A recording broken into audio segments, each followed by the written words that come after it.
I'm here with a good friend of DaniValent.com, Anthony Femia from Maker Monger here at Paran Market.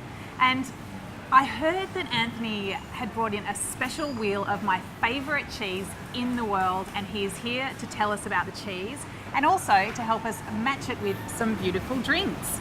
So, Anthony, welcome, and tell us all about this. Yeah, so this is Comte. It's the most popular cheese in France. It's a Gruyere style, and the specific affineur or cheese maturer that we have is Marcel Petit.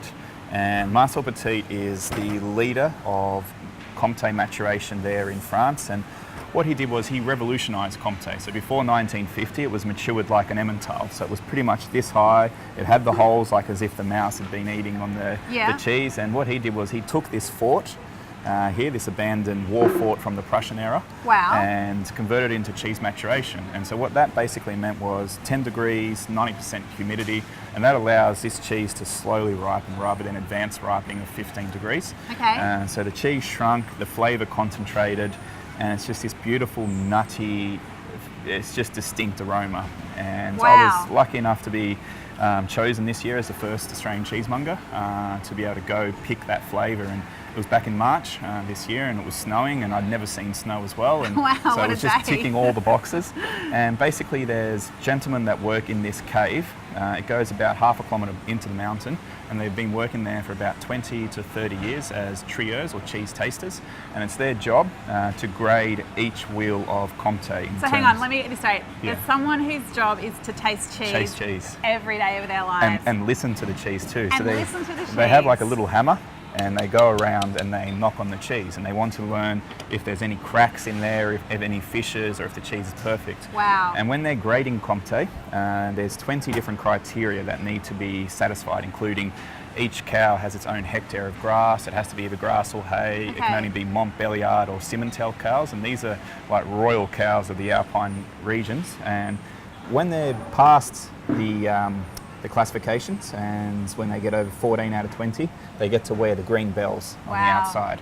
And then what they do as well is they invite a select number of cheesemongers from France, England, one from America, as well as myself. And every year now I get to go there and pick my flavour.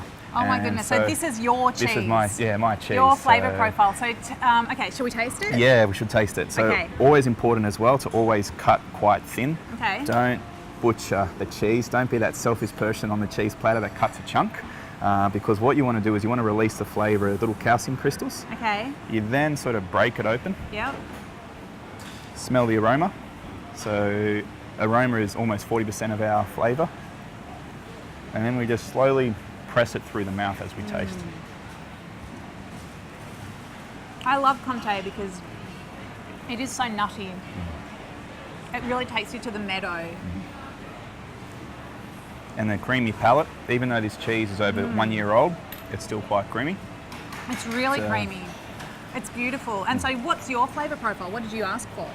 So if that was your tongue, we want a little bit of sweetness, a little bit of floral notes, a lot of sort of nuttiness in the middle of the palate, and then just distinctive sort of sweet honey notes.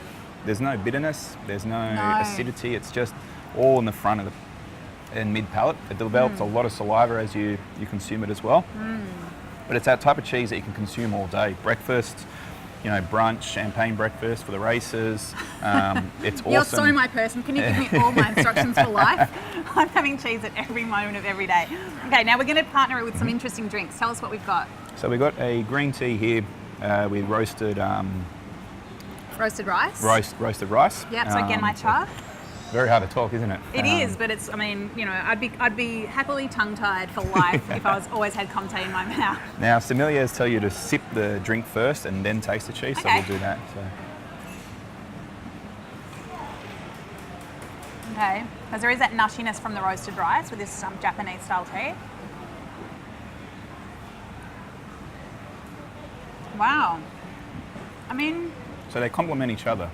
They do. What the tea does, it kind of clears the fat off the tongue and leaves that beautiful sort of nutty nuances of the cheese there. It's a dance. Yeah. Because there's that nuttiness which really wants to chat, and I think, you know, there are so many synergies between France and Japan. Yeah. And I think we can really pick those up there. It's Yeah. like that elegance plus the body. Yeah. It's really like, it's got Beautiful. cut through, but it's also got roundness. Yeah. I love it. So that's perfect for after dinner.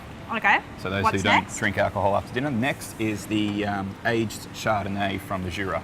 So L'Etoile is a region or an appellation in the Jura. It's only 52 square hectares, and this particular maker has 12 of those. So it's a very special wine. Aged Chardonnay, what they do is after 3 years in barrel, the Chardonnay has sort of reduced down, and then they develop a sort of flora on top, so a yeasty flora, a natural flora, and so that assists in the flavour. So you should get sort of Fino sherry, oxidised flavours, quite nutty and buttery. So the texture is what complements this Comte so well. So this is what we call a terroir pairing. So that what grows together goes together, as they say. Nice. But this, you know, the words that come to mind are clean warmth. Mm-hmm. I don't know if that makes sense, but it's just like there's a little bit of a cut through. Yeah. And then there's the roundness of the cheese. Yeah. It's beautiful. Yeah. I'm seeing myself on a picnic blanket, Nice. drinking this, eating this cheese. So Fantastic. that is perfect. Well, with all the fruit around us and the charcuterie, we could have a That's picnic. it. Okay, let's do that later. Alrighty. Okay, what's the last So one? the last one's a Dolcetto from Clare Valley. Okay. So Dolcetto is traditionally from the Barolo region of Italy in Piemonte. Oh, yeah. So it's a step down from Barolo in flavour. It's all about the sort of vibrant notes as well as the sort of soft, sweet, berry-licious, as I like to call it. Mm-hmm. So just easy red to drink.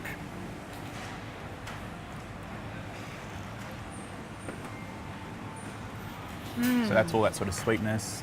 What the cheese will do is the fat of the cheese Beautiful. will sort of reduce the minimal acidity and bring out a lot more of those sort of red fruit flavours that come Yeah, through. to me, this is like this red ribbon, just like that you're waving through all the flavours of the cheese. It's beautiful. Like it's really bright and lively, and just I don't know. It's almost like it's a cuddle. It's a dance. It's almost like it's going like this. It's really good. That's perfect. It's an awesome pairing. That's so interesting. I'm just thrilled for you that you've Thank you. been recognised for the work that you do with cheese, with your own flavour profile with the Comte. It's my favourite cheese, and your version of it is my favourite of favourites. Awesome. Thank you very much. And thank you so much for enlightening me with these drink matches today. Really Thank love you. it. Thank you very much. Enjoy Comte. Comte every day. Comte every day. Comte Rules every for day. living. Yes.